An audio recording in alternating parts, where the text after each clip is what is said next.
What's up, party people, and welcome back to my channel. So today we're testing out yet another new drugstore foundation because it's summer and that's just what they do. They also do it in the winter and spring and fall. They do it all year round. Today we're doing a wear test and a review over the brand spanking new L'Oreal True Match Nude Hyaluronic Tinted Serum, which comes in at a whopping, and when I say whopping, I mean whopping, $20 at Ulta.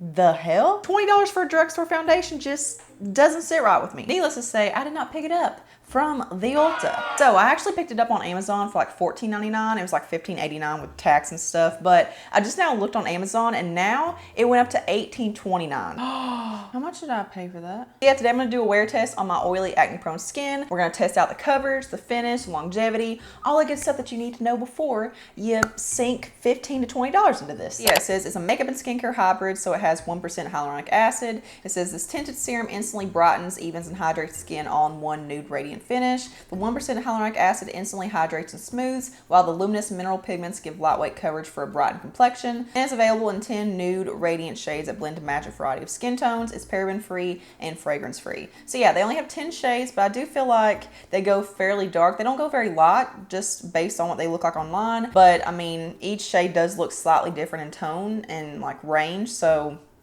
not very impressive, but I guess it could be worse. One thing I never understood about L'Oreal is why they have all those shades and the undertones and stuff of the True Match foundation, the original True Match foundation, but no other foundation line from them has that exact same shade range. I don't get it. I got the shade Light 2-3, which is the second lightest, and I think it's gonna match me, but this is definitely not like a super fair shade. So again, they don't go very fair. It just comes in a little like medicine dropper type packaging. Whenever you look at it really close, it does have very fine like gold micro shimmer throughout the formula. I don't think it's going to translate onto the skin, but if it does, then we'll point it out. So I've already done my skincare routine. Everything's done. No primer. That's cheating. But everything I'm going to be wearing today will be listed below in the description box, so check down there for a little breakdown. Yeah, I got my clean AOA Studio Wonder Blender, which is like a cloud. I'm assuming you're going to need to shake this up, so let's do that. Let's see what kind of consistency this has. I expect it to be pretty thin and watery because it's a serum type product, so oh yeah, a lot of drip. Let's first start off on this side and see what it do. On this side I do have like a little acne spot right here, and I do have some hyperpigmentation, just some overall unevenness. So let's see if we can at least even out the complexion a little bit to look a little bit more perfected. Okay, I definitely don't know if the sponge is going to be the right method for this because it seems like it's already soaking up most of the product, so I don't know about it. Get my earrings out. Ugh, trying to look cute, stupid. Actually, let's do something different. So I'm just gonna swap this on and just kind of let the pigment kind of soak in to where hopefully I'll get more coverage and it won't just completely get absorbed by my tool. All right, so it's sat there for a couple of minutes now, so I'm gonna go in on this side and try to blend it out with my sponge. Let's see if I can get better coverage. Okay, yeah, that's just like melting right into the skin. Like I really didn't have to blend it out a whole lot or anything, so that's nice. One thing I'm worried about with a brush, even though a brush will probably preserve the coverage more, is that a lot of times with a very watery, liquidy texture like this, the brush will just leave behind streaks and it'll just be moving around the surface of the skin, like it'll never actually sink in. But there's what it looks like with the sponge. So I may go in and try to build it up a little bit more, like on those areas where I have more to cover up, but honestly, I actually really like that. Okay, so I'm going this side with the Real Techniques stippling brush. So I've been loving this a lot lately. So I'm just gonna go in and just kind of stipple it around. Stippling brushes are amazing if you use them the right way. Like I feel like a lot of people just don't use them properly. Like a lot of people like smush them down. Number one, you should be like just barely hitting the skin with like the very tips of the bristles. And also you're supposed to actually stipple it. So just if you use a stippling brush, make sure you're using it right. Okay, that is actually looking really pretty too. Hot dog. Oh, it's not leaving behind streaks or anything. What the hell? That's looking good. So I'm just gonna take a little bit more and drag it down because this color, I don't know if it's oxidizing or if that's just a shade, but that's pretty dark. L'Oreal foundations always run, number one, really dark, but also the undertones are just really off. What's so funny is that L'Oreal has the means to do better and they choose not to. It'd be one thing if they're like this little poor mom and pop indie brand that didn't have enough capital to do like a large shade range, but even indie brands do better than that. So I mean, there's really no excuse. All right, so there it is with the brush versus the sponge side. So I actually feel like I like the brush side better. It looks a little bit more smooth and actually it looks a little bit more, is that just me? But it looks a little bit more radiant. Like there's just a little bit more of a glow to it. You see that? I'm actually gonna put a little bit more on this side and blend it out with the brush because I really like this a lot better. Ooh, that built up the coverage. And why is that more dewy with a brush? Like, that never happens. That is banging. All right, so I've turned down my ISO just because I feel like whenever it's darker, you can see like blemishes and texture, and just, you can see flaws better whenever it's darker. So here's what we look like up close, and I am shocked. It looks natural and skin-like, but it's also like built up coverage and stuff, which I did not expect that at all. Like, I thought it'd be so watery and sheer that it would just like be a very, very light wash of color and not really do a whole lot, except like maybe even out my skin tone. But dare I say it, this is almost full coverage now after about 2 layers. So like, can you see the little spot that I had there? No, I know, neither can I. My pores look smaller, my skin looks smoother. I look radiant without being like oily or shiny. Like, it's not too dewy, but it's also not mattifying. Like, it's just a really pretty, natural, radiant kind of finish. I didn't want to like this, okay? I didn't want to like a $20 drugstore foundation, but here I am. It's actually set on its own. Like, it doesn't feel super tacky or sticky or wet. Whenever I touch my face, there's like no transfer or anything. Like, I don't think I'm gonna actually use a setting powder, okay? I'm just gonna let it ride solo. I'm on solo, solo.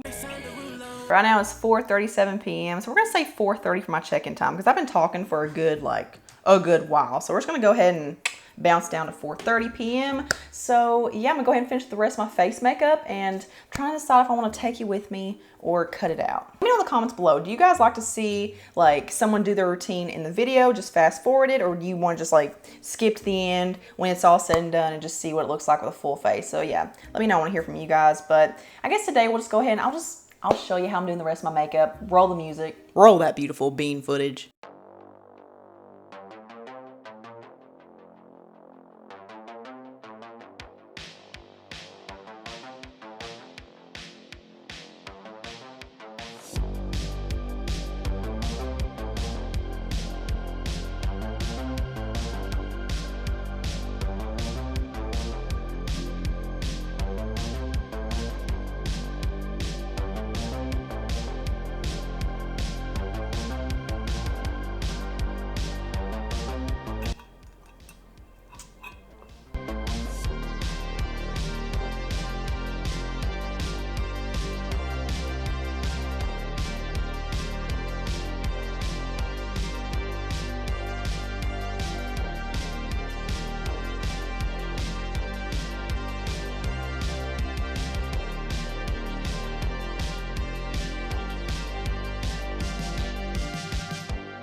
I don't like that like this. This looks phenomenal. How do you have a tinted serum product that's supposed to be watery and sheer, give you coverage and radiance, but not make you look like greasy and shiny, but also set on its own? Like, how does that happen? I'm mystified. Okay, I'm mystified. There's no like texture issues. It doesn't look cakey or powdery or heavy anywhere. It doesn't feel heavy. Like, it feels very, very lightweight and very breathable. Like, my pores look smaller, my skin looks smoother. It literally feels like I have setting powder on. Like, not in like a heavy, masky, like dry kind of way, but it just feels like my makeup's perfectly set and like it's not going anywhere. Like, it doesn't feel like it's going to transfer. Like, whenever I touch it, still nothing. I don't have one speck of setting powder on my face right now, okay?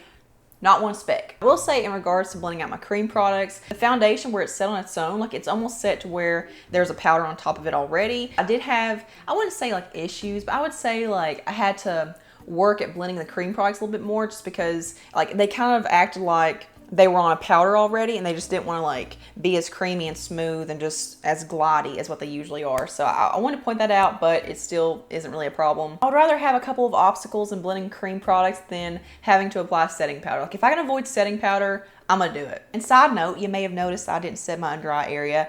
Did it for a reason. You may be wondering how, who, why. I actually have a video coming out very, very soon. I've already filmed it, of why I do not use setting powder under my eyes anymore. So yeah, you're not gonna wanna miss that. Yeah, I will see you guys at the end of the day, and we'll see how it wears. All right, guys, final checkout time is now 1:35 in the morning, so we just hit the 9-hour mark. Listen to me, I did not expect this to wear at all. It almost looks as good now as it did when I first applied it. And keep in mind, I did not use a primer. I did use a setting spray because, as I say, setting spray is life. I am shocked at how little is faded. Like you could see earlier, like that little red spot that I had to cover up right there. I fully expected to see that by this point, but I can't. Like the coverage is still on there. It's still going pretty strong. Still looks smooth. There's no settling whatsoever. It hasn't like sunk into pores or fine lines. It's not emphasizing texture, dryness. Not to mention I have been wearing glasses like all day pretty much. You know, I always get little transfer marks right here, and